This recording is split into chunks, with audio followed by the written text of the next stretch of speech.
Shalom, selamat bergabung dalam ibadah online Gereja Mawar Sharon Jabodetabek. Bagi Anda yang baru pertama kali join, kami ucapkan welcome home.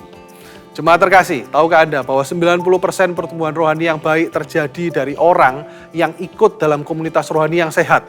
Karena itu kami mengundang Anda semua untuk join dalam komunitas rohani gereja kami yang kami namakan Connect Group. Di dalam Connect Group kita tidak hanya belajar firman Tuhan, tetapi kita juga berbagi hidup bersama-sama. Kita juga berbagi pengalaman bersama Tuhan bersama-sama. Dan pada akhirnya bertumbuh bersama-sama menjadi seperti Yesus. Karena itu jangan tunda lagi. Segera hubungi nomor yang ada pada layar kaca Anda dengan menyebutkan nama, umur, nomor telepon, dan alamat. Dan kami akan segera menghubungi Anda untuk mengajak Anda bergabung dengan kami. Hati yang suka memberi adalah tanda dari pertumbuhan rohani yang baik. Karena itu kami mengundang Anda semua untuk ikut serta memberi untuk pekerjaan Tuhan. Dengan cara Anda bisa scan QR Code atau Anda dapat transfer pada rekening yang tertera pada layar ini. Ya. Tidak berlama-lama lagi, mari kita segera berdoa untuk mengawali ibadah pada hari ini. Bapa dalam surga, kami mengucap syukur buat hari ini kami bisa beribadah Tuhan. Kami ingin bertumbuh ke arah-Mu, kami ingin mengalami Engkau setiap hari Tuhan, dan kami percaya Engkau tidak akan meninggalkan kami dan akan selalu memberkati kami. Terima kasih Tuhan, terima kasih biar hadirat-Mu kami rasakan dan berkat-berkat-Mu juga bisa kami rasakan. Terima kasih Tuhan, terima kasih. Di dalam nama Yesus kami sudah berdoa. Haleluya, amin. Selamat beribadah. God bless you.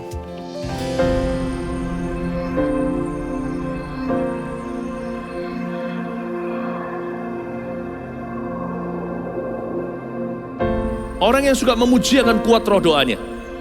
Orang yang berdoa pasti berakhir memuji.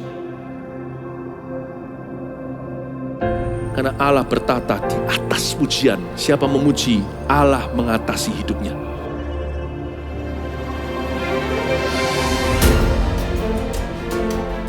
The Year of Praise, tahun pujian menjadi sebuah petualangan yang tiada dua. Menjadi sebuah pelajaran hidup yang langsung dari Kristus. Menjadi sebuah pengalaman yang indah. Waktu kita memuji Tuhan, seluruh kerajaan itu berdiri di sampingmu. Waktu kita memuji, seluruh kerajaan Allah dan kereta-keretanya yang tidak kelihatan berkuda dan berapi-api itu berada di kanan kiri. Semakin fisik kita lemah, roh kita semakin memuji Tuhan. Semakin jasmani kita terbatas,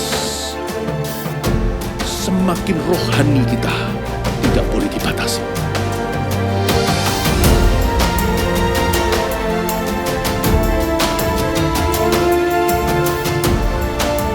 Welcome to the Year of Praise and Provision.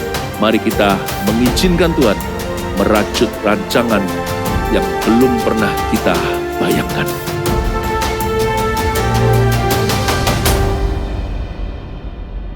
Yang bersuka cita sorakan haleluya.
sepertimu. Kau berkuasa selamanya, puji Kau selalu. Betapa dalamnya, betapa lebarnya kasih setiamu. Tiada bandingannya, tiada duanya, tiada sepertinya. Siapa? Yesus Tuhanku, anugerah-Mu selalu baru, selalu baru, tiada berkesudahan. Anugerah-Mu Tuhan, selalu baru, tiada berkesudahan. Mari kita menari buat Tuhan kita.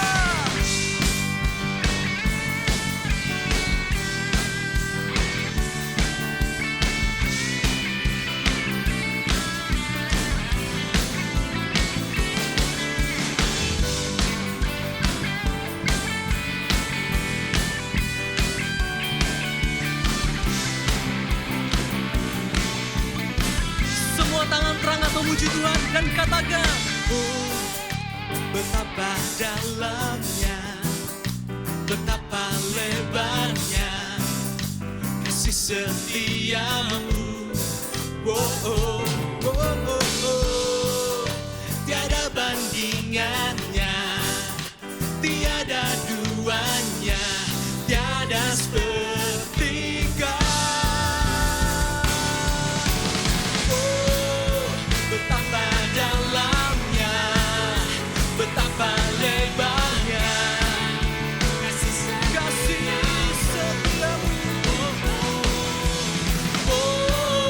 Tiada bandingannya, tiada duanya, tiada seperti Kau. Tiada seperti Kau Tuhan, tiada seperti Kau, tiada seperti Kau Tuhan, tiada seperti Kau, Yesus Tuhanku.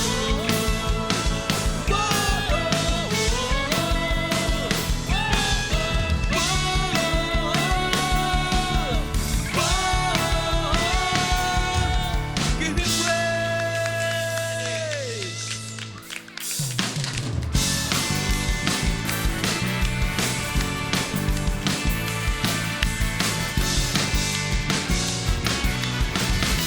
Jemaat Tuhan, katakan, karya-Mu mempesonaku, Kau angkatku dari gelap, kasih tulus memberi warna. Kau buang semua gelisah, Kau beriku sukacita, Kau buatku selalu tertawa. Kau taruh lagu baru dalam hatiku, mulutku bersorak memuji nama-Mu. One, two, one.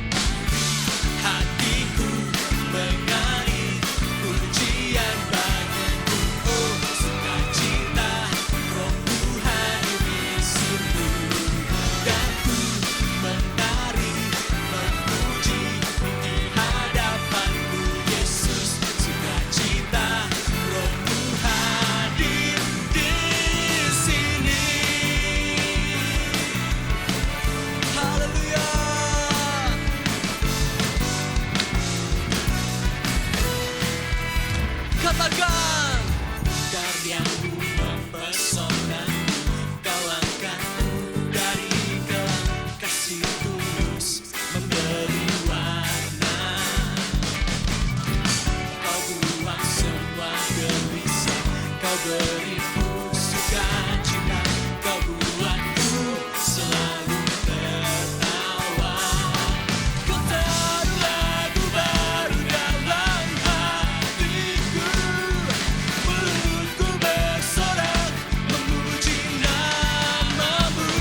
kita bersiap menari buat Tuhan.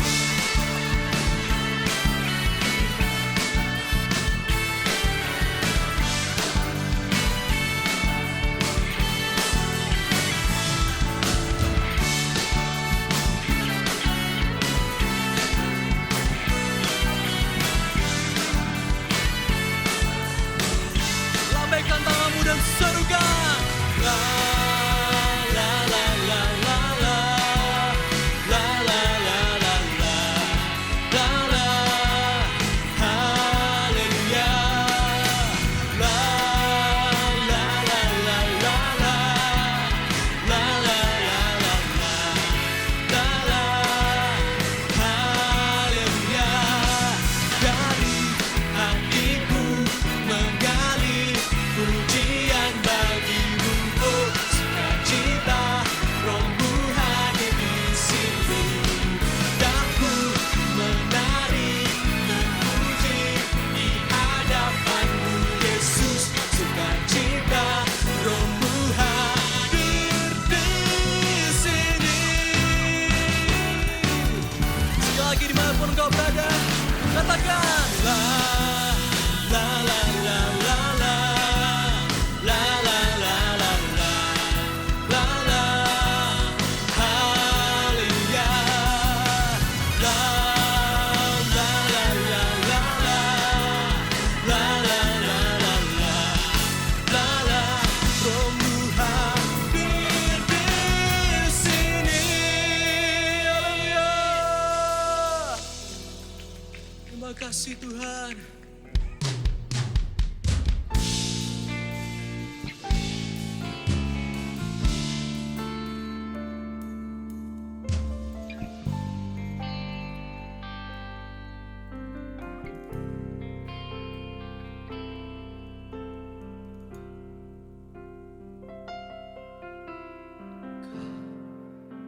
Melukis wajahku di hadapanmu dan mengukir namaku di telapak tanganmu. Sampai masa tuaku,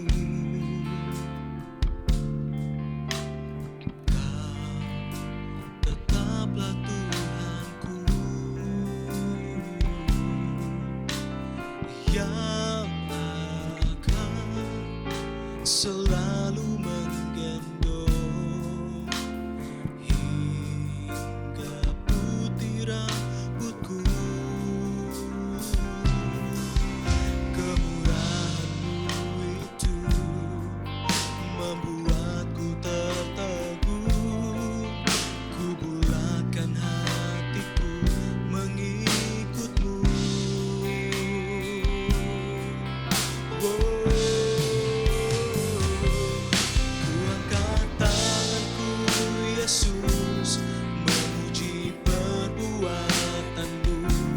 Sungguh tiada terukur kasih setia-Mu. Dalam naungan sayap-Mu ku mau terus menyembah-Mu. Kasih-Mu terukir di lubuk hatiku. Kau melukis wajahku, yes Jesus, di hadapanmu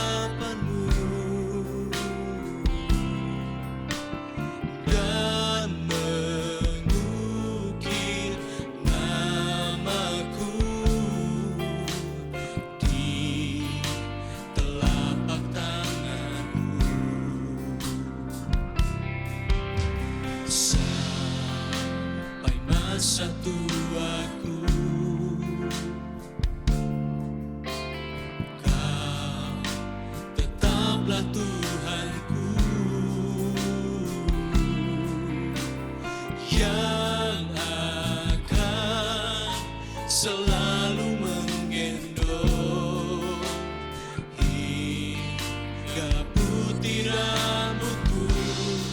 Kemurahan-Mu Tuhan, kemurahan-Mu itu membuatku tertegun. Ku bulatkan hatiku mengikut-Mu.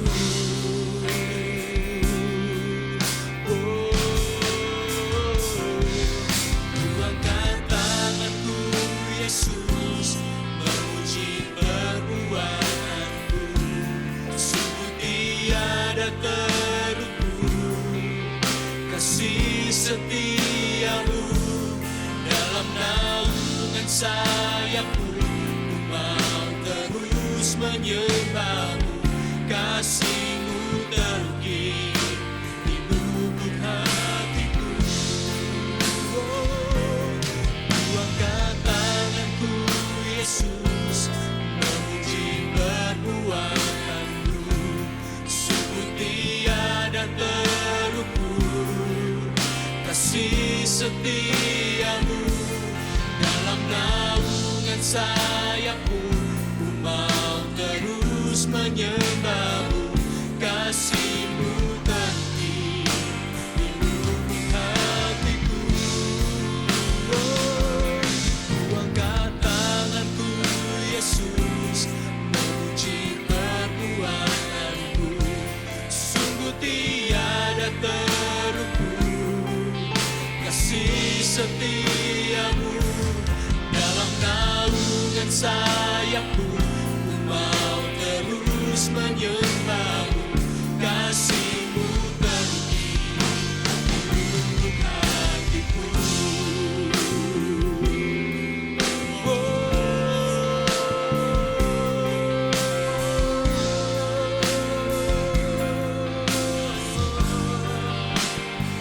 Kasih-Mu terukir, kasih-Mu terukir di lubuk hati kami Tuhan.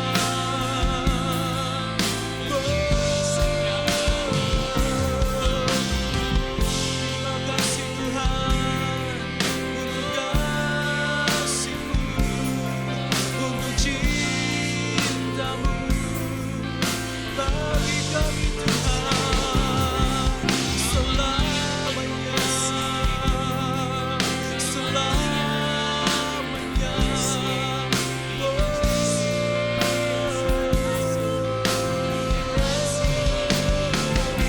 Kita sembah Dia, Kaulah yang setia, Kaulah yang setia Tuhan. Takkan pernah Kau tinggalkan,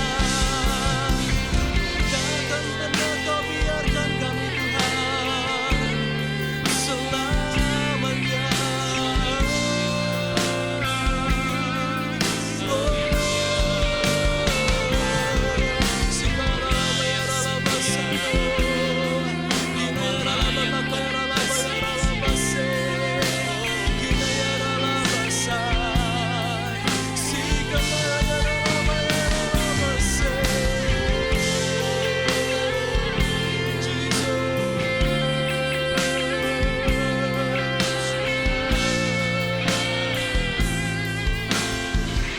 Kemurahan-Mu Tuhan, kemurahan-Mu itu membuatku tertegun.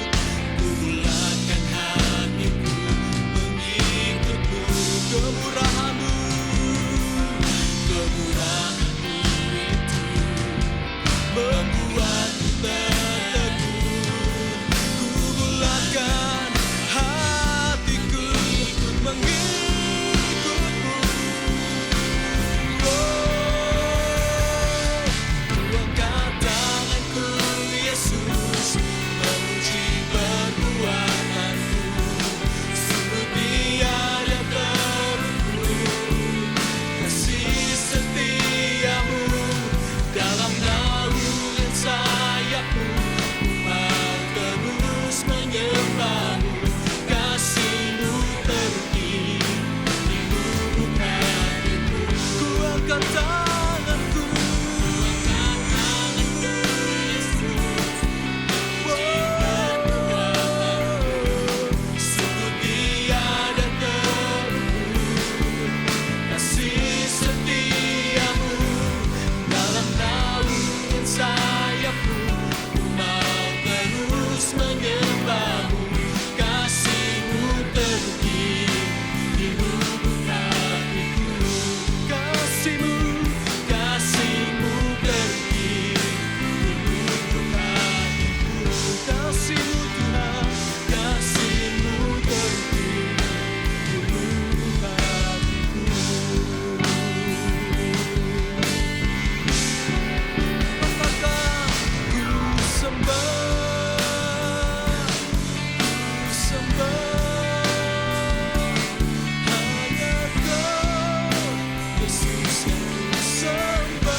yang ku sembah,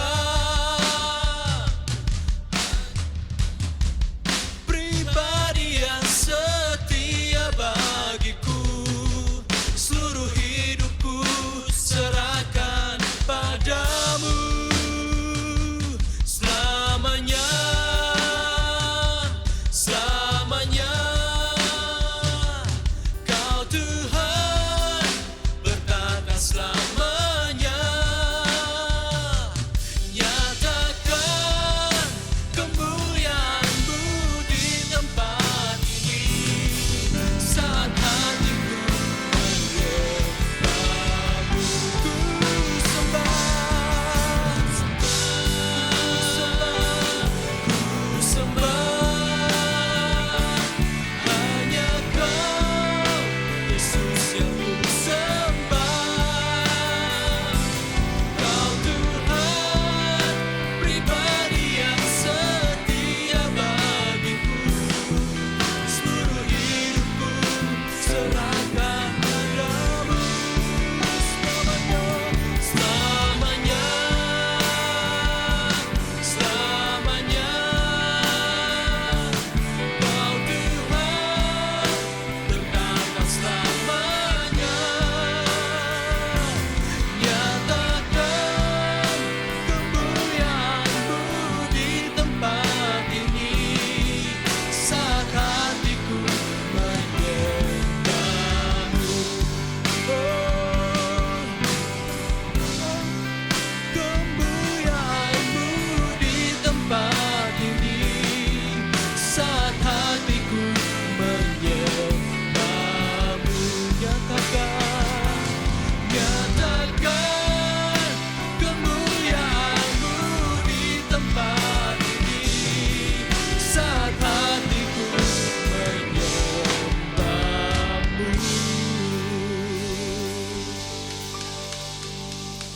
Kami mengasihi-Mu ya Tuhan. Kami ada di tempat ini untuk mendengar, untuk memberi diri kami diisi oleh firman Tuhan. Kami ada di tempat ini karena kami rindu berjumpa dengan kebenaran, rindu berjumpa dengan pribadi-Mu sendiri ya Tuhan, Sang kebenaran. Urapi firman-Mu, urapi hamba-Mu Tuhan, urapi juga setiap orang yang mendengarkan, sehingga setiap firman Tuhan menjadi hidup, menjadi begitu berbicara dan menjawab, mendidik, menuntun setiap umat Tuhan dimanapun kami berada. Terima kasih Tuhan, di dalam nama Yesus kami mengasihi-Mu, haleluya, amin. Saudara, saya senang berjumpa dengan Anda kembali hari ini. Sungguh excited menyampaikan firman Tuhan. Apa yang mau saya sampaikan adalah sesuatu menyambung dari yang firman Tuhan minggu yang lalu. Saudara bisa dengarkan firman Tuhan minggu yang lalu karena berisi dengan hikmat-hikmat dan pelajaran-pelajaran yang berharga dari kehidupan seorang tokoh firman Tuhan bernama Yakub dan juga anaknya Yusuf. Hari ini saya mau melanjutkan kemarin kisahnya berhenti ketika Yusuf itu dijual dan kemudian dibeli oleh seorang pegawai istana Firaun yang bernama Potifar. Kita buka sama-sama Kejadian pasal yang ke-39, Saudara. Kejadian pasal yang ke-39, kita baca ayat yang pertama. Ya. 39 ayat yang pertama, adapun Yusuf telah dibawa ke Mesir. Dan Potifar, seorang Mesir pegawai istana Firaun, kepala pengawal raja membeli dia dari tangan seorang Ismail yang membawa dia ke situ. Tetapi Tuhan menyertai Yusuf sehingga ia menjadi seorang yang selalu berhasil dalam pekerjaannya. Maka tinggallah ia di rumah tuannya orang Mesir itu. Saudara, saya ingatkan kembali, cerita ini adalah cerita di mana Yusuf dijual jadi budak. Dia kehilangan kenyamanannya, dia berpisah dengan orang tuanya, dia dijual oleh saudaranya sendiri, dikhianati oleh saudara-saudaranya sendiri, dia sampai di kota gitu ya, di sebuah tempat yang dia tidak pernah datangi sebelumnya mungkin, dia nggak ngerti, dia merasa asing dan dia nggak cuma itu, dia adalah seorang budak, bukan orang yang datang dengan kenyamanan atau fasilitas, tapi dia diperjualbelikan, jadi dia tuh dibeli gitu kayak barang. Nah, tapi ada yang aneh, di ayat kedua dikatakan Tuhan menyertai Yusuf. Tuhan menyertai Yusuf. Kalau Tuhan menyertai Yusuf, kenapa Tuhan tidak membatalkan transaksi jual beli Yusuf ke Mesir? Tuhan menyertai Yusuf, tapi Yusuf jadi budak loh. Tapi Yusuf itu mengalami perlakuan buruk loh dari saudaranya. Tapi firman Tuhan katakan Tuhan menyertai Yusuf. Apa yang kita pelajari dari ayat ini? Saudara, jangan samakan penyertaan Tuhan dengan suasana hati yang baik atau kondisi hidup yang menyenangkan. Saya percaya kondisi hati Yusuf pada waktu itu tidak dalam kondisi yang baik. Saudara, dia terluka secara emosional, dia dikhianati, dia dijual. Dia merasa sendirian, dia ditinggalkan, dia terpisah. Tapi di sini dikatakan Tuhan menyertai Yusuf. Sekali lagi, jangan samakan penyertaan Tuhan dengan suasana hati kita atau kondisi hidup kita. Apakah menyenangkan atau tidak menyenangkan. Kita baca selanjutnya, kita lompat ke ayat yang ke-7. Selang beberapa waktu istri tuannya memandang Yusuf dengan birahi lalu katanya, marilah tidur dengan aku. Tetapi Yusuf menolak dan berkata kepada istri tuannya itu, dengan bantuanku, tuanku itu tidak lagi mengatur apa yang ada di rumah ini dan ia telah menyerahkan segala miliknya pada kekuasaanku. Bahkan di rumah ini pun ia tidak lebih besar kuasanya daripadaku. Dan tiada yang diserahkannya kepadaku selain daripada engkau sebab engkau istrinya. Bagaimanakah mungkin aku melakukan kejahatan yang besar ini dan berbuat dosa terhadap Allah? Aku gak bisa, aku gak mau gitu ya. Saudara, jangan berpikir bahwa apa yang dialami Yusuf ini sesuatu yang mudah. Yusuf ini sudah jadi budak, dia disertai Tuhan, akhirnya dia mengalami promosi di dalam rumah Potifar ini. Ada pencobaan baru.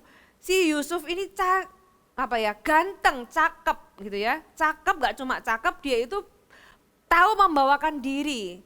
Jadi dia elok parasnya dan manis sikapnya.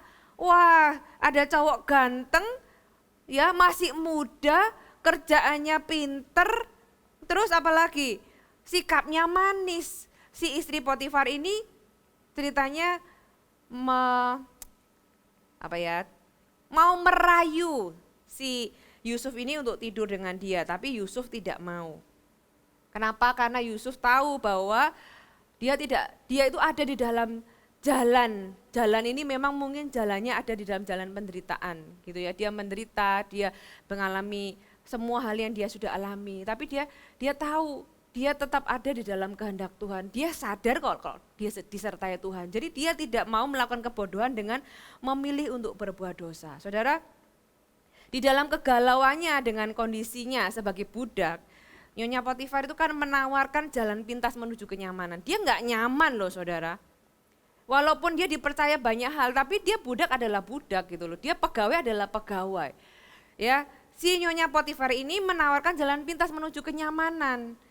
Tapi by the way, kalau misalnya dia berkata iya terhadap si Nyonya Potifar ini, siapa sih yang tahu apa yang terjadi di dalam kamar yang tertutup? Kan nggak ada yang tahu. Kan aku ini hanya menjalankan perintah.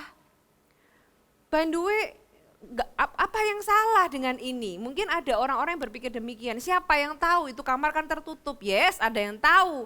Tuhan yang tahu. Saudara, jangan membuat persoalan menjadi lebih buruk dengan melakukan hal-hal yang kita bisa sesali. Ketika kita dalam sebuah kondisi-kondisi yang tidak ideal. Ya, tidak semua kesempatan itu dari Tuhan. Jangan jadi orang yang sangat oportunis sehingga melihat semua kesempatan dan memakai kesempatan bahkan yang salah sekalipun. Kita harus bisa membedakan. Saudara, jangan melakukan kebodohan ketika kita itu ada di dalam jalan kehendak Tuhan. Jangan sampai kita menyesal berikutnya. Ya, kita tahu apa yang Yusuf lakukan, dia lari, dia meninggalkan pakaiannya gitu kan, kemudian dia difitnah sama istri Potifar itu sampai akhirnya kita baca di ayat yang ke-20. Lalu Yusuf ditangkap oleh tuannya pulang marah. Karena apa? Istrinya ngomong sebaliknya. Jadi Yusuf ini difitnah. Anda pernah difitnah? Dikatai sesuatu yang Anda tidak lakukan, Yusuf mengalaminya. Ya, Yusuf ditangkap, dia mungkin gak punya hak untuk berbicara. Dimasukkan ke dalam penjara, tempat tahanan raja dikurung. Demikianlah Yusuf dipenjarakan di sana. Bagaimana perasaan Yusuf? Saudara, Oh, haleluya, berbuat benar tapi di penjara, ya kan? Kenapa kemarin nggak kompromi aja? Paling kan ya nggak ada yang tahu kok gitu. By the way kan bukan aku yang ngajak, kan istri Potifar yang ngajak. Bisa aja Yusuf berpikir demikian. Ya kan aku hanya mengikuti perintah, sekarang aku berbuat benar dan aku di penjara. Saudara, lebih baik di penjara tapi Anda berbuat benar. Lebih baik Anda kehilangan segalanya tapi Anda tidak kehilangan Tuhan. Karena penyertaan Tuhan itulah yang akhirnya membawa Yusuf lebih tinggi daripada Potifar. Tapi di tempat ini Yusuf itu di penjara. Ya, ayat Kejadian pasal yang 40 ayat yang ke-6 sampai yang ke-7.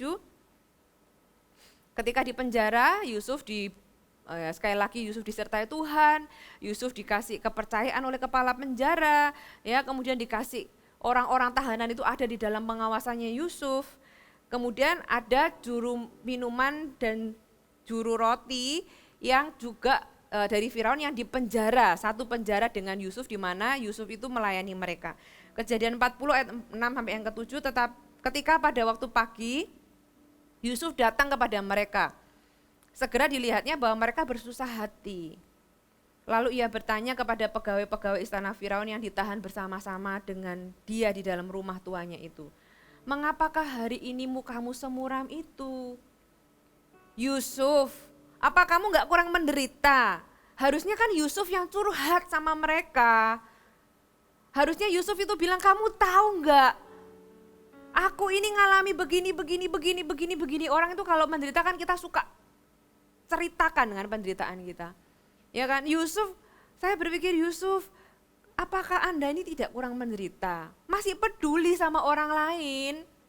Saudara, apa yang kita belajar di sini? Ketika kita melihat orang lain terluka, ketika kita ini melihat orang lain tangguh kutip sedih, pedulilah dengan mereka. Ya, walaupun kita sendiri mungkin sedang terluka. Bagaimana seandainya Yusuf mengabaikan kesedihan di wajah pegawai Firaun? Bagaimana ketika hari itu Yusuf itu gak peduli, emang gue pikirin gitu ya, terserahlah dia mau sedih, aku juga punya kesedihan, aku juga punya masalah, emang lu doang yang punya masalah, ya udahlah masalah situ gitu ya. Saudara, apa jadinya kalau Yusuf itu tidak peduli? Apa jadinya kalau dia gak menanyakan gitu ya? Bagaimana jika Yusuf itu hanya fokus kepada kebutuhannya, penderitaannya, sakit hatinya gitu ya, dan mengabaikan kebutuhan orang lain? Apakah Allah akan membebaskan Yusuf dari penjara? Kita nggak pernah tahu, ya. Tapi yang kita bisa belajar dari kebaikan Yusuf ini adalah lewat kebaikannya. Dia nggak pernah tahu bahwa ternyata kebaikannya itulah yang nantinya membuka pintu penjara buat Yusuf, ya, dan memperkenalkan Yusuf pada Firaun. Belas kasihan kita itu penting di hadapan Allah. Jadilah orang itu yang peduli. Jadi orang itu yang care. Jangan cuma fokus pada diri sendiri. Yes, aku mungkin masih punya kebutuhan. Ya, aku mungkin lagi sedih. Ya, aku lagi terluka. Tapi itu tidak membuat Anda tidak bisa peduli dengan orang lain. Belajar dari Yusuf. Yusuf itu kehidupannya nggak kurang menderita, tapi dia tetap bisa peduli, dan bahkan karena kepeduliannya itu, itulah yang nantinya membukakan pintu sampai akhirnya dia ketemu dengan Firaun. Jadi ini adalah waktu untuk melayani, saudara, bukan waktu untuk mengasihani diri sendiri. Kasih orang-orang yang Tuhan bawa kepada Anda, ya.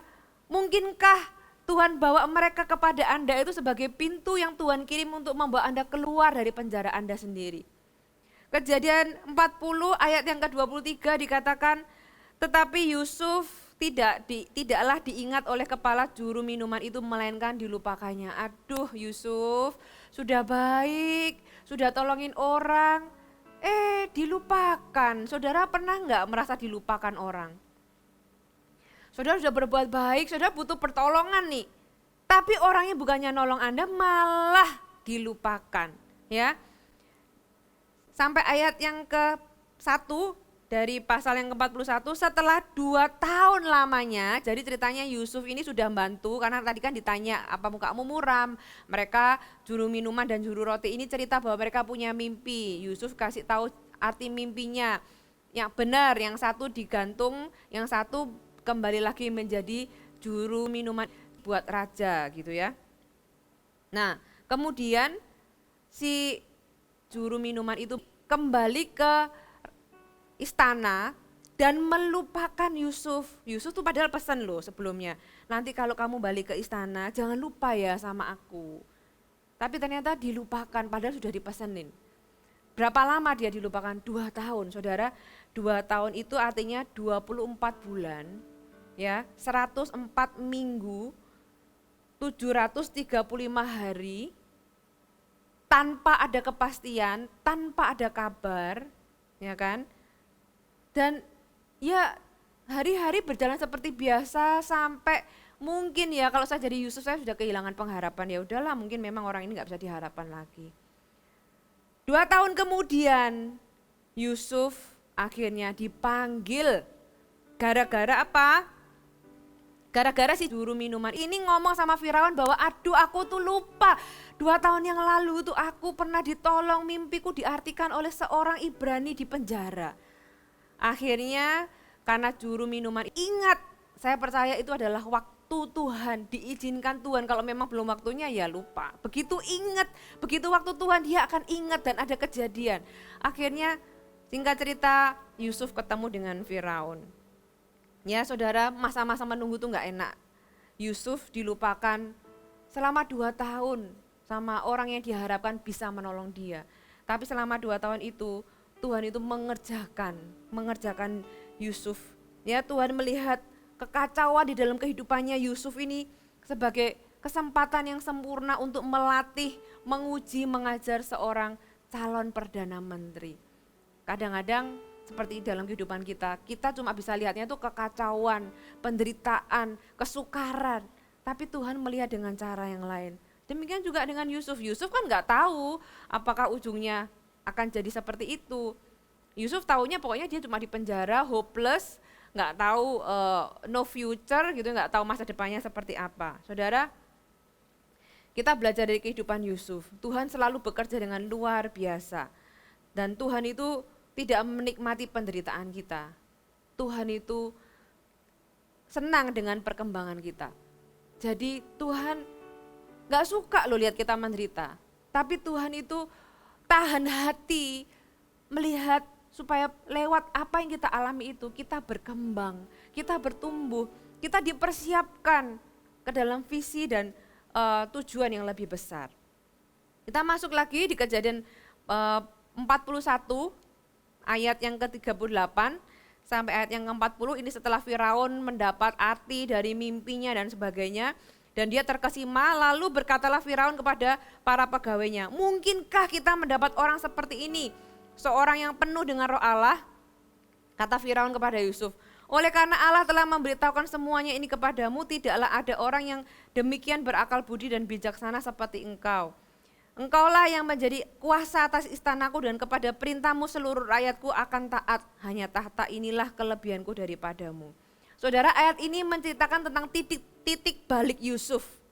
Yusuf ini hidupnya tuh kayak ya dalam sekejap ke bawah gitu ya, dalam sekejap ke atas. Dalam sekejap hidupnya yang nyaman, jadi anak papa, tiba-tiba dijual jadi budak. Dalam waktu sekejap sehari itu. Tiba-tiba dalam sehari juga dari tahanan tiba-tiba jadi perdana menteri. Ini adalah hari-hari kelimpahan, mulainya kelimpahan dalam kehidupan Yusuf. Dia nggak di penjara, sekarang dia ada di istana. Dia duduk dengan sebuah jabatan yang sangat tinggi gitu ya. Dan dia dikasih Firaun seorang istri. Saatnya Yusuf membangun keluarganya. Kejadian pasal yang ke-42 ayat yang ke-45 dan 46a. Lalu Firaun menamai Yusuf Zafnat Paaneah serta memberikan Asnat anak Potifera imam di On kepadanya menjadi istrinya. Demikianlah Yusuf muncul sebagai kuasa atas seluruh tanah Mesir. Yusuf berumur 30 tahun ketika ia menghadap Firaun, Raja Mesir itu. Jadi kira-kira 13 tahun lamanya Tuhan mempersiapkan Yusuf lewat segala proses dan kejadian dalam kehidupannya. Dan setelah dia punya istri, Yusuf dikaruniai 2 orang putra. Kejadian 41 ayat 50, sebelum datang tahun kelaparan itu, jadi selama 7 tahun masa kelimpahan itu, lahirlah bagi Yusuf 2 orang anak laki-laki. yang dilahirkan Asnat anak Potifera Imam Dion. Yusuf memberi nama Manasye pada anak sulungnya itu sebab katanya Allah telah membuat aku lupa sama sekali terhadap kesukaranku dan kepada rumah bapakku. Dan kepada anak yang kedua diberikannya nama Efraim. Sebab katanya Allah membuat aku mendapat anak dalam negeri kesengsaraanku. Saudara, saya mau bicara dari ayat ini. Ini adalah Yusuf di dalam masa-masa dia sudah hidup berkelimpahan. Dia punya anak yang pertama, Manasye, artinya Allah telah membuat aku lupa sama sekali kepada kesukaranku dan rumah bapakku. Saya tanya saudara, kalau Anda lupa, Anda sebut enggak?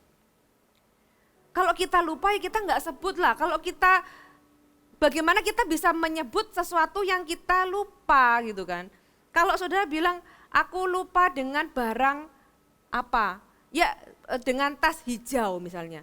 Nah ketika Anda sebut itu kan Anda ingat kembali kan. Coba renungkan, ketika kita menyebutnya kita malah mengingatnya.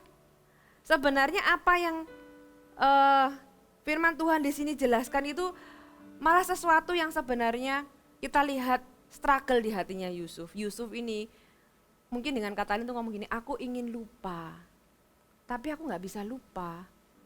Aku ingin melupakan sama sekali. Ya. Kemudian yang kedua apa? Anaknya yang Efraim. Allah membuat aku mendapat anak dalam negeri kesengsaraanku. Halo Yusuf, kamu kan sudah gak sengsara lagi. Yusuf, kamu kan sudah jadi Perdana Menteri. Yusuf, bukankah sekarang ada di istana dengan semua kelimpahannya? Mesir lagi berlimpah-limpah. Kok masih berkata bahwa itu adalah negeri kesengsaraannya. Seolah-olah dia itu, saudara, dari dua nama anak Yusuf ini saya melihat jauh ke dalam hatinya Yusuf. Luka itu belum sembuh. Jadi ada wound, ada luka di dalam dirinya Yusuf ini yang terpancar lewat bagaimana dia memberi nama anak-anaknya. Ya, saudara, kejadian-kejadian di masa lalu, kejadian-kejadian khususnya di masa kecil. Kita tahu Yusuf memang dikasih oleh ayahnya, tapi dia dibenci oleh saudaranya sehingga dia dijual oleh saudaranya sendiri, ya kan?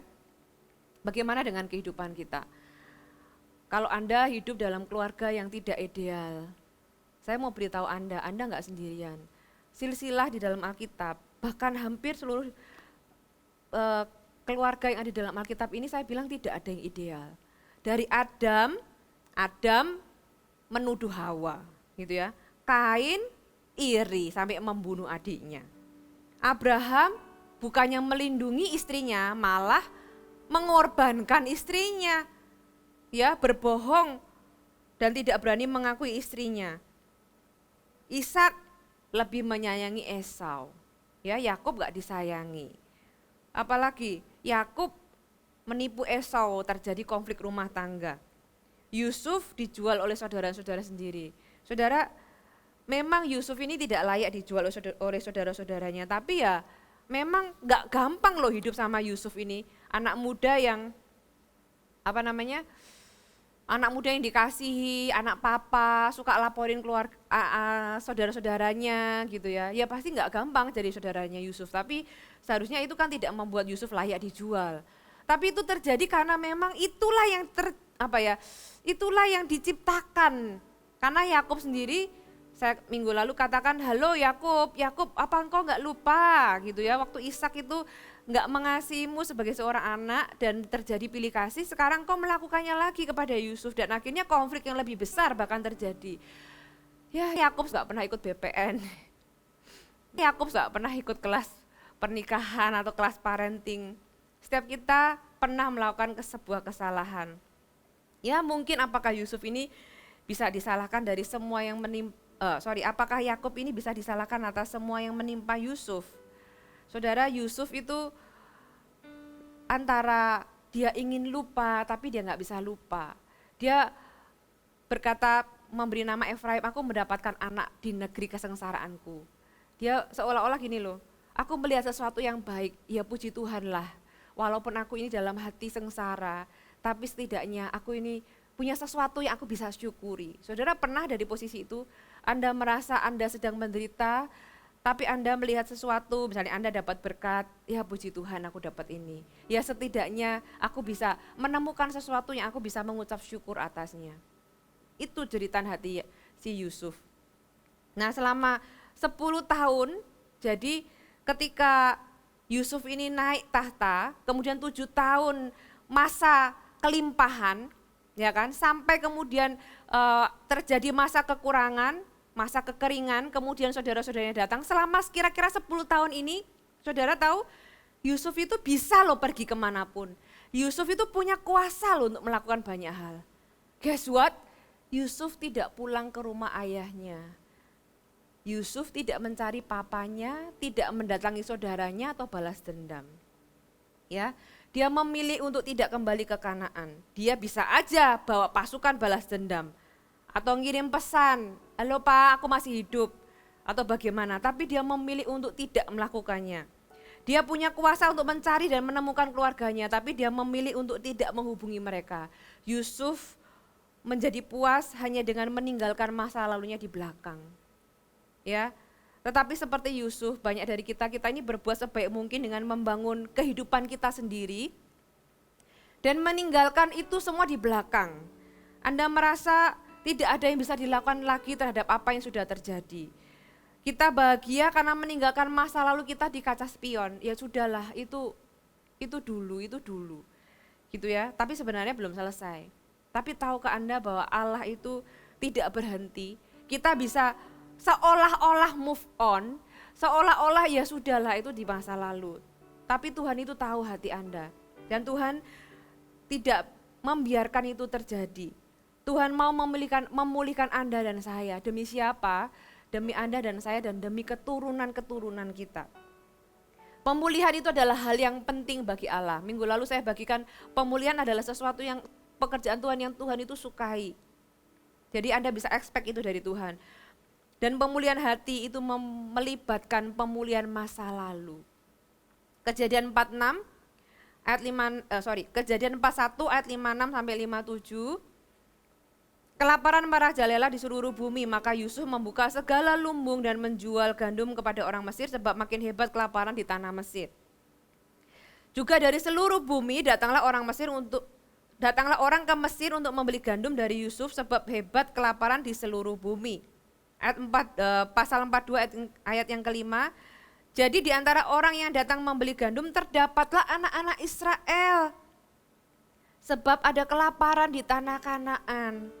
Sungguh ajaib ya Tuhan kita itu, Tuhan mengizinkan, kita kadang berpikir Tuhan kenapa ya kok Tuhan izinkan ada masa kekeringan, ada masa kekurangan. Kenapa enggak kelimpahan terus gitu ya. Ternyata Tuhan tuh izinkan ada 7 tahun masa kelaparan. Dan Tuhan bekerja melalui peristiwa itu untuk menyatukan keluarga yang selama ini terpisah karena konflik, terpisah karena sebuah masalah, terpisah dan kemudian memulihkan luka hati mereka. Ketika Yusuf menjadi Perdana Menteri, dia meladeni orang-orang yang membeli gandum. Ketika dia meladeni orang-orang, dia tiba-tiba berhenti. Aku rasanya tahu bahasa ini, aku ingat ini. Terus dia berhenti, dia ingat, loh itu kan dialek rumahku. Sebelum saudara-saudara Yusuf menghampiri Yusuf sudah mendengar bahasa mereka. Saudara bisa bayangkan perasaannya Yusuf. Mereka berpikir pangeran Mesir ini tidak mengerti bahasa Ibrani. Mereka maju memberikan uang kepada Yusuf. Ketika Yusuf dikasih uang, tiba-tiba kalau di film itu ya, tiba-tiba langsung flashback beberapa puluh tahun yang lalu. 20 tahun yang lalu di mana uang itu adalah uang di mana dia terima atau kakaknya terima ketika menjual dia ke orang Midian. Dia lihat uang itu, dia ingat kejadian itu. Dulu aku dengar gemerincing uang ini ketika aku dibawa pergi dan uang itu diberikan kepada kakaknya. Terakhir dia lihat uang itu ketika dia dijual, kakaknya tertawa menerima uang koin itu sementara dia menangis masuk ke dalam kotak tempat budak itu dibawa. Saudara, bagaimana ketika kita ini melihat atau mengingat sesuatu yang membuat kita kembali ke memori masa lalu yang menyakitkan. Emosi yang Anda coba kubur dalam-dalam. Yusuf itu sudahlah, itu sudah masa lalu. Aku ingin lupakan sama sekali. Aku sudah tidak mau ingat sama sekali. Sudahlah ya udah, aku gak apa-apa ada di negeri ini. Walaupun segala kelimpahan itu tidak menyembuhkanku. Aku melihatnya ini sebagai negeri kesengsaraan. Tapi setidaknya aku sudah punya anak, aku sudah punya istri. Ya udahlah, itu sudah di masa lalu. Bahkan Yusuf tidak mencari keluarganya. Tiba-tiba itu muncul di permukaan seperti gunung yang mau meletus, semuanya muncul di permukaan. Yusuf tidak pernah menyangka hari itu akan terjadi. Ya, luka yang dia coba tinggalkan dan lupakan tiba-tiba seperti dibuka kembali. Kejadian 42 ayat yang ke-7 sampai ayat yang ke-12. Ketika Yusuf melihat saudara-saudaranya, segeralah mereka dikenalnya. Jadi Yusuf kenal mereka, tapi mereka nggak kenal Yusuf. Ayat yang ke-7. Tetapi ia berlaku seolah-olah ia seorang asing kepada mereka. Ia menegur mereka dengan membentak, katanya, "Dari mana kamu?" Jawab mereka, "Dari tanah Kanaan untuk membeli bahan makanan." Sebab Yusuf mengenal saudara-saudaranya itu, tetapi dia tidak dikenal mereka. Lalu teringatlah Yusuf akan mimpi-mimpinya tentang mereka. Ternyata penggenapan itu ya, kadang we don't have to do anything. Tiba-tiba itu terjadi aja. Selama kita tuh mau dituntun Tuhan, selama kita itu enggak berontak, mimpi yang Tuhan kasih itu tiba-tiba terjadi. Yusuf berusaha apa supaya mimpi itu terjadi? Gak ada, tiba-tiba dia ingat akan mimpinya tentang mereka. Berkatalah ia kepada mereka, "Kamu ini pengintai, kamu datang untuk melihat-lihat di mana negeri ini tidak dijaga." Tetapi jawab mereka, "Tidak Tuanku, hanyalah untuk memberi bahan makanan hamba-hambamu ini datang.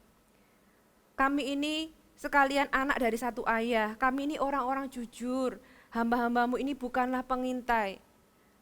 Tetapi ia berkata kepada mereka, "Tidak, kamu datang untuk melihat-lihat di mana negeri ini tidak dijaga." Baru setelah itu saudaranya itu menceritakan. Lalu jawab mereka, "Hamba-hambamu ini 12 orang. Kami bersaudara anak dari satu ayah di tanah Kanaan, tetapi yang bungsu sekarang ada pada ayah kami dan yang seorang sudah tidak ada lagi." Saudara, ini kali pertama dia tahu kabar ayahnya masih hidup. Dia tahu kabar saudara-saudaranya. Oh, Benyamin ada di rumah. Benyamin masih hidup. Kabar yang dia tidak pernah dengar selama 20 tahun ini pertama kalinya dia tahu bahwa adiknya masih hidup. Yusuf sudah coba kubur semua ingatan itu. Tapi ketika Yusuf melihat mereka, hatinya pasti campur aduk. Dia menuduh mereka, "Kamu pasti pengkhianat, kamu pasti mata-mata," gitu ya. Dan bahkan kita kalau sudah baca, sudah bisa lihat di sini Simeon tuh sampai di penjara. Ayat 21, tetapi mereka berkata kepada yang lain, "Betul-betullah kita ini menanggung akibat dosa kita terhadap adik kita itu. Bukankah kita melihat bagaimana sesak hatinya ketika ia memohon belas kasihan kepada kita? Tetapi kita tidak mendengarkan permohonannya. Itulah sebabnya kesesakan ini menimpa kita." Lalu Ruben menjawab mereka, "Bukankah dahulu kukatakan kepadamu, janganlah kau perbuat dosa terhadap anak itu, tetapi kamu tidak mendengarkan perkataanku. Sekarang darahnya dituntut daripada kita." Tetapi mereka tidak tahu bahwa Yusuf mengerti perkataan mereka sebab mereka memakai seorang juru bahasa. Ayat yang ke-24, maka Yusuf mengundurkan diri dari mereka, lalu menangis. Saudara, mari saya ajak Anda ada di dalam scene ini, ada di dalam gambaran scene ini ya, di mana saudaranya itu saling menyalahkan. "Makanya dulu itu kamu sih, bukankah kita itu lihat bagaimana Yusuf dulu itu sampai memohon dengan belas kasihan, sampai sesak hatinya, memohon belas kasihan tapi kita tidak mendengarkan." Saudara, kalau dengarkan khotbah saya minggu lalu, Yusuf itu sudah mungkin teriak dari sumur, mereka tinggal makan, saudara. Yusuf di dalam sumur, kakak-kakaknya itu makan, sampai akhirnya ada kafilah mereka jual si Yusuf. Ya, mereka terjebak di dalam rasa bersalah. Jadi selama ini kalau ada kesesakan, mereka akan salahkan, ini tuh karma, ini tuh akibat, ini tuh gara-gara kesalahan kita yang dulu.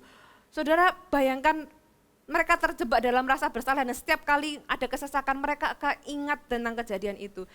Dan Yusuf yang mendengar itu, Yusuf gak tahan. Dia pergi, dia mengundurkan diri dan dia menangis. Tapi apakah Yusuf langsung menyatakan dirinya dan memeluk mereka? Saudara, Yusuf tidak langsung memeluk mereka. Kalau Yusuf itu memang sudah mengampuni mereka dari awal, Yusuf itu akan berkata bahwa, hei aku Yusuf, hei saudara-saudaraku, gitu ya. Mari aku peluk engkau satu-satu. Saudara, tidakkah baik untuk kita mengetahui bahwa Yusuf pun manusia seperti Anda dan saya. Pengampunan yang Yusuf, yang sering kali dikatakan Yusuf itu mengampuni saya, aja Anda melihat perjalanan pengampunan Yusuf. Yusuf itu manusia biasa. Yusuf itu mengalami struggle yang tidak mudah. Dia nggak tahu what should I do. Dia nggak menyangka hari itu akan terjadi. Dia ketemu dengan saudara-saudaranya yang dia itu berusaha lupakan. Dia nggak menyangka, ya. Dia tidak melakukannya. Dia tidak berkata bahwa aku Yusuf dan aku sudah mengampunimu. Kenapa? Ya karena pengampunan itu tidak pernah mudah. Lebih mudah kasih makan orang miskin. Lebih mudah memberi nasihat kepada raja, mungkin lebih mudah bagi Yusuf itu menafsirkan mimpi, bahkan menolak rayuan istri Potifar, itu lebih mudah bagi Yusuf. Tapi ini berjumpa kembali dengan orang yang dia paling ingin dan paling tidak ingin temui di dalam kehidupannya. Dan dia masih struggle dengan luka, kemarahan, kesedihan gitu ya, dan tidak tahu harus berbuat apa. Dan kita ini kadang-kadang seringkali dikasih tahu bahwa kita harus mengampuni seperti Tuhan mengampuni kita. Ya, firman Tuhan katakan di Kolose 3 ayat 13, sabarlah kamu seorang terhadap yang lain dan ampunilah seorang akan yang lain apabila yang seorang menaruh dendam terhadap yang lain, sama seperti Tuhan telah mengampuni kamu, kamu juga perbuatlah demikian. Really? Seperti Tuhan mengampuni kamu, kamu perbuatlah juga demikian. Harusnya kalau kayak gitu, Yusuf itu bilang, Bapak ampuni mereka karena mereka tidak tahu apa yang mereka perbuat, terus dipeluk satu-satu. Tapi Yusuf itu belum bisa melakukannya di dalam pertemuan yang pertama.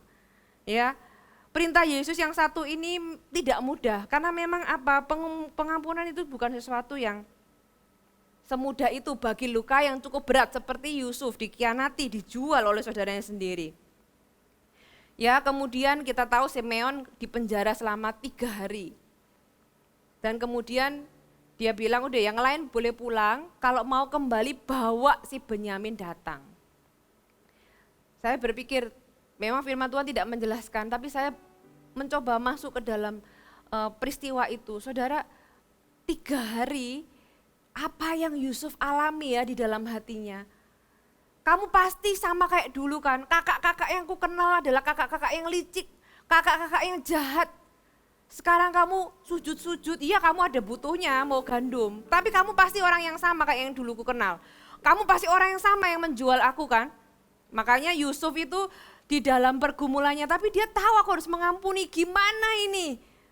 Gimana ini? Ya dia marah, dia nangis. Dia penjarakan Simeon, dia melepas mereka mengembalikan uang, dia gak mau dibayar uangnya dikembalikan. Saudara lihat itu, kayak ada sebuah pergumulan, dia baik, dia jahat, dia baik, dia kasar, dia membentak. Kemudian singkat cerita, saudara Yusuf setelah membujuk ayahnya, akhirnya kembali dengan Benyamin. Ya, kemudian ayat 43, pasal 43 ayat 29 ini ketika Benyamin datang, ketika Yusuf memandang mereka, dilihatnya lah Benyamin, adiknya yang seibu dengan dia. Aduh kangennya ya, udah berapa puluh tahun ini gak ketemu. Kemudian lalu katanya, inikah adikmu yang bungsu itu? Karena mungkin gak dikenali. Sudah pernah tahu anak yang tadinya umur 2 tahun masih jalan, baru bisa jalan. Terus Anda ketemu 20 tahun kemudian. Wajahnya berubah, semuanya berubah. Dia tanya, apakah ini adikmu yang bungsu itu yang kamu sebut-sebut kepadaku? Karena mereka gak ketemu 20 tahun. Lagi katanya, Allah kiranya memberikan kasih karunia kepadamu anakku. Lalu Yusuf pergi dari situ sebab hatinya sangat terharu merindukan adiknya itu. Dan dicarinya lah tempat untuk menangis. Dia masuk ke dalam kamar lalu menangis di situ. Saya baca ini, ini kalau difilmkan itu pasti haru biru gitu ya. Menangis, kemudian dia keluar pura-pura gak kenal. Terus dia masuk kamar, hatinya begitu bergejolak. Dan kemudian Yusuf itu makan sama mereka, Yusuf menjamu mereka. Kemudian Yusuf melepas mereka, Yusuf mengisi penuh karung-karung mereka dengan gandum, tapi menaruh piala pribadinya. Maksudnya tempat dia minum itu ya, ke dalam karungnya Benyamin. Baru saja mereka keluar dari Mesir, happy kan, dijamu sama Perdana Menteri, siapa yang gak happy. Kemudian mereka ditangkap dan dibawa kembali kepada Yusuf. Saudara, Yusuf itu belum bisa mengungkapkan perasaannya. Dia menyambut mereka, membentak mereka, menangisi mereka, ya makan sama mereka, melakukan muslihat dengan mereka. Saudara, dia berperang dengan dirinya sendiri. Saudara, pengampunan itu ya seperti ini. Tidak teratur, kadang hari ini kita bisa merasa fine, kadang besok marah lagi. Makanya ada orang yang tanya, loh aku ini sudah mengampuni atau belum ya? Aku tuh sudah mengampuni, tapi kalau ingat kok kadang muncul marah lagi. Kadang kalau ingat kok muncul sedih lagi, apakah aku ini belum mengampuni? Saudara, pengampunan itu seperti itu. Pengampunan itu enggak selalu kalau itu sesuatu yang mudah ya forget it gitu lah, gampang. Tapi kalau yang sulit, kadang hari ini Anda merasa baik. Besok Anda ingat, Anda marah lagi, Anda sedih lagi. Anda berusaha mengampuni lagi. Saudara, dalam hal pengampunan kita semua ini pemula, enggak ada yang namanya formula rahasia. Selama Anda mencoba untuk mengampuni dan terus mencoba untuk mengampuni, Anda sedang mengampuni. Kita kembali kepada cerita Yusuf ini. Saudara-saudara digiring kembali kan ke Mesir, dituduh mencuri piala itu. Dan mereka beri di hadapan Yusuf, mereka sudah habislah, tamatlah riwayat kita.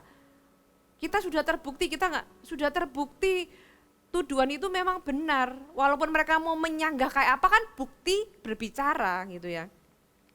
Kemudian Yehuda maju menjelaskan bagaimana ayahnya itu sudah lemah, bagaimana ayahnya itu sudah tua, ya, bagaimana satu anak laki-laki ini kalau tidak ada, pasti ayahnya itu akan meninggal dan sebagainya. Mereka itu sampai sujud minta belas kasihan kepada Yusuf. Kok plot twist ya, dulu Yusuf yang minta belas kasihan sama mereka. Tapi mereka enggak mendengar, hari ini mereka yang sujud minta belas kasihan. Tapi apa yang terjadi? Kejadian 45 ayat yang pertama. Ketika itu Yusuf tidak dapat menahan hatinya lagi. Jadi dia tuh coba tahan, tarik ulur, tahan gitu ya.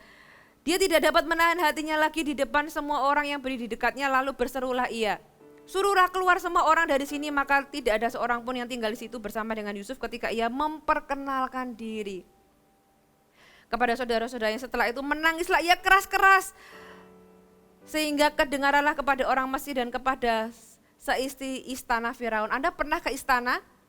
Ya, kalau Anda datang ke istana Bogor, itu besarnya itu besar banget. Saudara bisa bayangkan nangis sekeras apa yang bisa didengar sampai seluruh isi istana. Dia itu teriak dengan segenap tenaga, meraung, itu kayak marah sama kasih itu duel jadi satu, akhirnya kasih yang menang.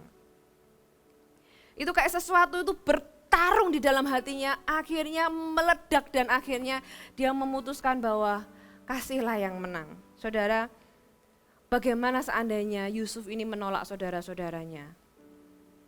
Enggak semudah itu loh kita bisa berkata bahwa Yusuf tuh mengampuni saudaranya. Makanya saya jelaskan, Yusuf itu enggak semudah itu. Kalau semudah itu dari awal dia sudah memperkenalkan diri. Tapi dia itu ya nangis, ya bentak, ya marah, ya ngasih gandum, ya menjamu, nangis lagi gitu ya. Pakai muslihat juga sampai di titik dia sudah enggak tahan lagi. Seolah-olah dia berkata bahwa I choose to forgive. Ya sudah. Tuhan memulihkan hatinya. Bagaimana ketika Yusuf menolak saudaranya? Bagaimana jika Yusuf mengusir mereka? Ya, hari ini enggak ada cerita Israel itu dipelihara, itu enggak ada. Pasti mereka musnah karena itu adalah masa-masa kekeringan. Jadi kenapa kok kisahnya Yakub, kalau sudah baca di ayat pasal 37 di minggu lalu saya katakan, inilah riwayat Yakub. Terus langsung Yusuf ketika umur 17 tahun. Ternyata apa yang Yusuf lakukan itu menentukan kisah hidup Yakub dan keturunannya. Kalau Yusuf memilih menolak untuk mengampuni, kalau Yusuf memilih untuk pahit karena memang benar dia mengalami kepahitan dan dia struggle dengan itu, bahkan ketika saudaranya datang, kalau dia memilih itu, tidak ada keluarga Israel yang terpelihara. Ya, Tuhan melihat seorang Yusuf di dalam diri Anda. Anda yang sedang ada hari ini mungkin di dalam lubang, Anda yang mungkin sekarang ada di dalam Mesir, Anda dengan cerita luka Anda yang terpenjara di dalam versi Mesir Anda, Allah berbicara kepada Anda. Tuhan melihat Yusuf di dalam diri Anda. Keluarga Anda membutuhkan seorang Yusuf, pembawa kasih karunia di dalam zaman kemarahan dan pembalasan dendam. Percayakan apa yang Anda alami ke tangan Tuhan. Izinkan Tuhan mendaur ulang kejadian di masa lalu Anda dan memulihkan Anda. Saudara, pengampunan itu tidak mengurangi keadilan. Ya, hanya bedanya kita menyerahkan dan mempercayakan semua keadilan itu ke tangan Tuhan.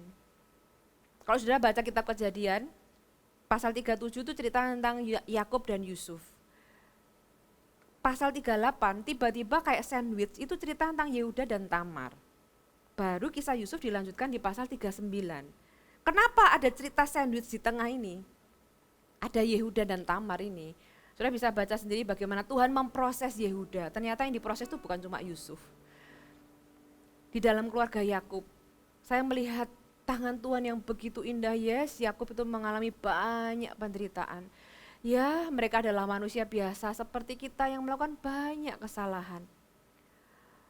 Yusuf salah, saudara-saudaranya juga salah, Yakub juga orang tua yang tidak ideal yang juga salah. Tapi bagaimana kalau Tuhan itu ada di dalam sebuah keluarga yang tidak sempurna ini, mengerjakan semua orang di dalamnya. Tuhan mengerjakan Yehuda yang gagal menyelamatkan si Yusuf pada waktu itu. Ruben yang gagal menyelamatkan Yusuf pada waktu di lubang itu. Bukannya dia berdiri sebagai kakak tertua dan kasih tahu adik-adiknya jangan bunuh dan kita kembalikan ke ayah kita. Tapi kali ini Ruben dan Yehuda lah yang berdiri terhadap Benyamin. By the way, favoritisme di dalam keluarga mereka nggak berubah loh. Yakub nggak ada Yusuf, favoritnya berubah ke Benyamin.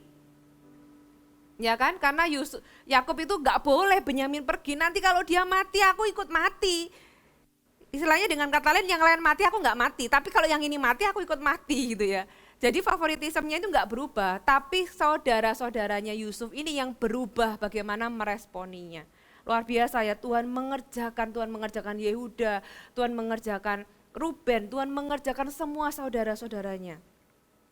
Nah kalau kita ini dalam posisi orang-orang yang ada menyakiti orang lain, atau kita ini bukan di posisi Yusuf, tapi di posisi seperti saudara-saudara Yusuf yang sama tidak mudahnya. Ingat bahwa mereka itu terjebak dalam rasa bersalah. Mereka itu merasa bahwa semua kesesakan dalam hidupnya itu adalah karma atau akibat dari kesalahannya. Dan mereka itu gak punya jalan keluar. Sehingga Tuhan mempertemukan mereka dengan cara yang indah. Walaupun sepertinya secara kasat mata manusia melihat itu sebagai kebetulan, dapatkah Anda melihat bahwa ini semua adalah tangan Tuhan? Di dalam masa kekurangan, tangan Tuhan merenda demikian rupa, sehingga lewat semua peristiwa itu mereka dipulihkan. Ketika mereka terpisah, Tuhan mengerjakan satu demi satu, pribadi demi pribadi. Saudara, kesempatan untuk memperbaiki kesalahan adalah sebuah kasih karunia.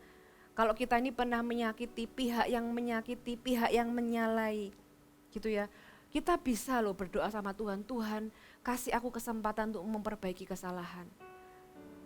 Jangan sampai seperti jadi orang yang terjebak dengan kesalahan atau rasa bersalah itu sampai kita tidak ada. Di dalam kehidupan ini kita bisa minta pemulihan. Baik kita yang perlu mengampuni, baik kita yang perlu diampuni. Dua-duanya perlu kesempatan, dan siapa yang menciptakan kesempatan itu? Tuhan. Indah ya Tuhan kita ini memulihkan segala sesuatu. Kita baca terakhir Kejadian pasal 45 ayat yang ke-26. Mereka menceritakan kepadanya, kepada siapa? Kepada Yakub. Yusuf masih hidup. Bahkan dialah yang menjadi kuasa atas seluruh Mesir. Tetapi hati Yakub tetap dingin sebab ia tidak dapat mempercayai mereka. Aduh, aku kenal anak-anak ini.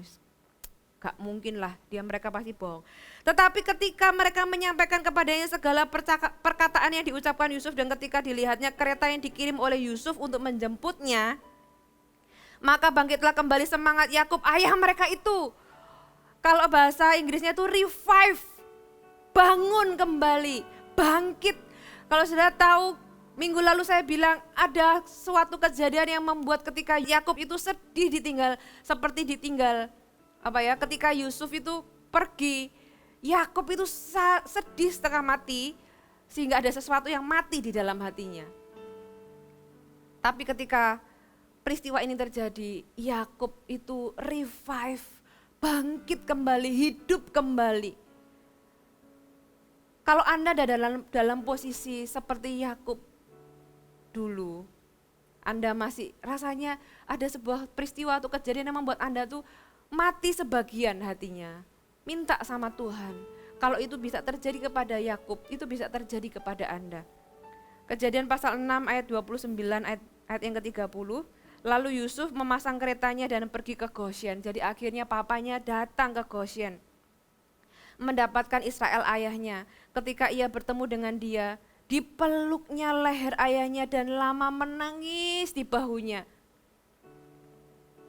Berkatalah Israel kepada Yusuf, sekarang bolehlah aku mati setelah aku melihat mukamu dan mengetahui bahwa engkau masih hidup. Saudara, saya baca kayak gini aja kepengen nangis.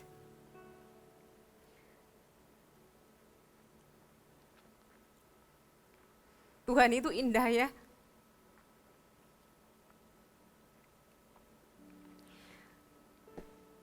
Pemulihan adalah pekerjaan Tuhan yang sangat indah dan saya berdoa lewat firman Tuhan ini, saya berdoa Tuhan mengerjakan banyak pemulihan dalam kehidupan Anda. Saya tahu ada orang-orang yang hari ini engkau punya konflik dalam keluarga, hubungan-hubungan yang retak, sesuatu yang Anda mungkin tidak tahu jalan keluarnya. Sama seperti Yakub, sama seperti Yusuf, sama seperti keluarganya, saudara-saudara yang lain. Mereka enggak tahu, tapi kalau kita melibatkan Tuhan, Tuhan bisa bekerja di dalam semua kejadian, dalam semua musim kehidupan kita untuk Anda mengalami pemulihan yang indah. Si Yakub ini akhirnya meninggal di dalam pangkuan Yusuf. Orang yang dia kasih, yang dia kehilangan sekian puluh tahun, akhirnya bertemu kembali. Saudara, saya berdoa kejadian yang indah ini juga saudara alami dalam kehidupan Anda dan kita mau hampiri Tuhan, kita bawa hidup kita masing-masing di hadapan Tuhan dan kita percaya bahwa Tuhan itu sanggup melakukannya dalam kehidupan kita. Amin. Dia sanggup, Yesus sanggup melakukan perkara yang besar.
Dimanapun kau berada, sekali lagi pemulihan ini adalah pekerjaan Tuhan yang Tuhan itu sangat sukai.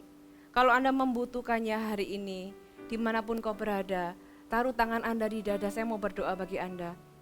Tuhan, hamba berdoa bagi setiap orang yang membutuhkan pemulihan, khususnya pemulihan dalam keluarga, orang tua dan anak, saudara dengan saudara yang lain. Hamba berdoa Tuhan, kalau Engkau mengerjakannya dengan indah di dalam kehidupan Yakub, Yusuf dan juga saudara-saudaranya, Allah yang sama yang kami sembah hari ini, Engkau enggak berubah ya Tuhan, dan Engkau masih mau mengerjakannya. Tuhan, hamba enggak tahu caranya, Engkau yang tahu dan menilik pribadi lepas pribadi. Mereka yang disakiti, Engkau tahu perasaan mereka. Tuhan mengerti apa yang Engkau alami. Sebaliknya kalau kita adalah orang-orang yang mungkin di masa lalu pernah menyalahi karena kekilafan, kebodohan masa muda kita, Tuhan juga akan berikan Anda jalan keluar. Kalau kita sebagai orang tua, Anda melihat ke belakang, ada banyak hal yang Anda sesali. Tuhan, bagaimana aku bisa mengembalikan masa lalu?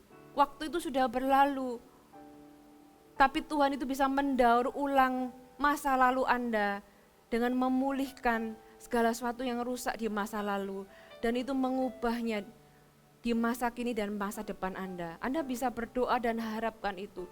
Kalau Anda perlu minta ampun sama Tuhan, minta ampun sama Tuhan. Kalau Anda perlu mengampuni, ampuni orang yang melukai Anda. Hamba berdoa, aku melepaskan berkat pemulihan ini. Aku melepaskan berkat dari surga yang mengubahkan hati, memampukan untuk mengampuni, memampukan untuk minta maaf. Dan terjadi pemulihan yang indah di banyak keluarga di dalam nama Yesus. Dia sanggup, Yesus sanggup melakukan perkara yang besar. Dia sanggup, Yesus sanggup memulihkan yang terluka, menyembuhkan yang menderita. Dia sanggup memulihkan hidup. Dia sanggup, Yesus sanggup melakukan perkara yang besar. Dia sanggup, Yesus sanggup memulihkan yang terluka, menyembuhkan yang menderita. Dia sanggup memulihkan hidup. Angkat tanganmu dimanapun kau berada. Terimalah berkat dari surga. Terimalah berkat dari Allah Bapa yang mengasihimu tanpa henti, yang mengerti kehidupanmu. Terimalah berkat dari Yesus Kristus yang mengasihimu dan mati untukmu. Terimalah berkat dari Allah Roh Kudus yang menyertai, memimpin, menuntun, menghiburmu. Terimalah segala berkat ini di dalam nama Yesus. Haleluya. Amin.